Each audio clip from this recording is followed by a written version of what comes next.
guys, I hope you're well. Welcome back to my channel. Now it is absolutely freezing here and I'm literally sitting at my desk with fingerless gloves on to type. So I thought I would make myself and share with you one of my favorite dals for winter, which is a gingered mung dal. Now this one uses the skin, so it's actually whole mung, and the addition of the fresh ginger makes it so warming and cozy and rich without the need for any excessive creaminess or anything like that.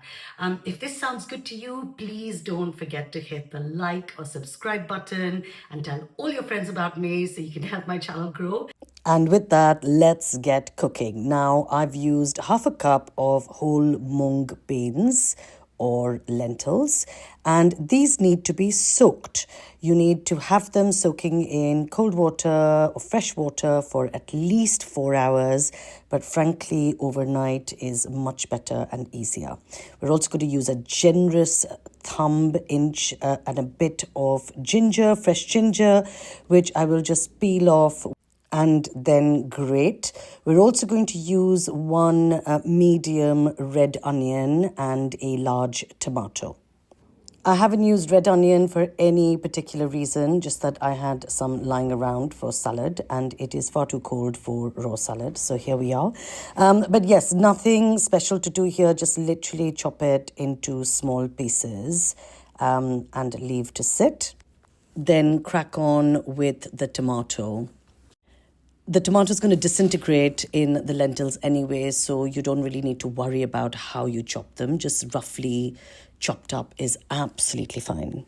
Now, it is midwinter where I am, and I've been trying to reduce the amount of fresh tomatoes I eat because it isn't seasonal here. It's coming from lots of far-flung places unnecessarily, but I think for this recipe, you probably do need a fresh tomato.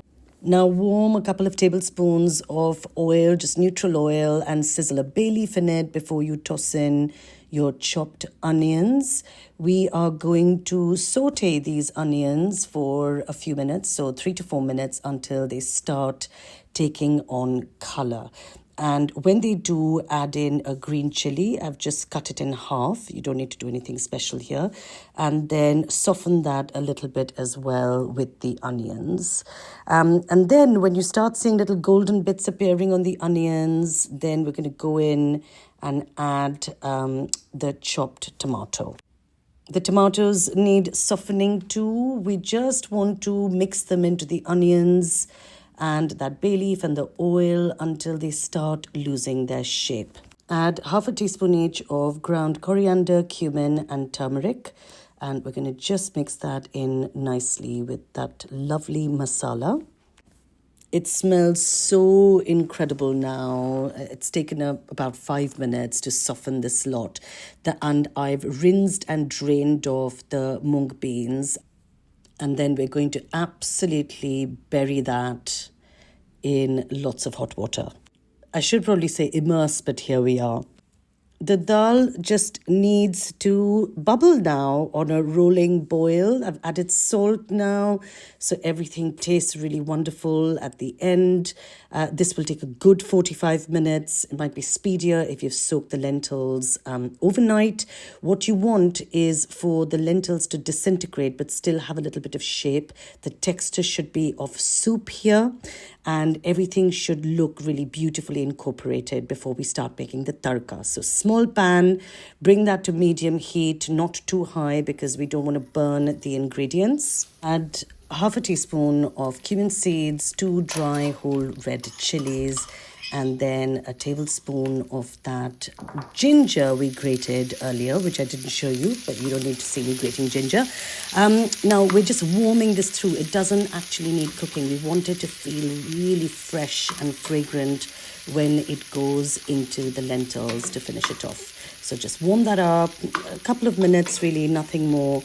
And then we're going to pop the lentils, the dal, back on the heat, and then pour that tarka or tempering of spices and ingredients onto the dal, and then scoop out any extra sitting in that little pan, pour it back in, And just this is a little grandma's trick from my home to make sure we don't lose or miss any tarka at all. And then give that a proper stir to make sure that ginger, the onion, the tomatoes, the lentils, everything comes through really, really well. And I've just switched off the hob on my end. I made some brown rice to go with the dal. I've actually filmed that, by the way, if you want to know how to make really fluffy, lovely brown rice. We're all trying to be healthy. But this particular dal goes exceptionally well with brown rice because it's so nutty and has this lovely depth about it. It's also incredibly comforting in cold weather.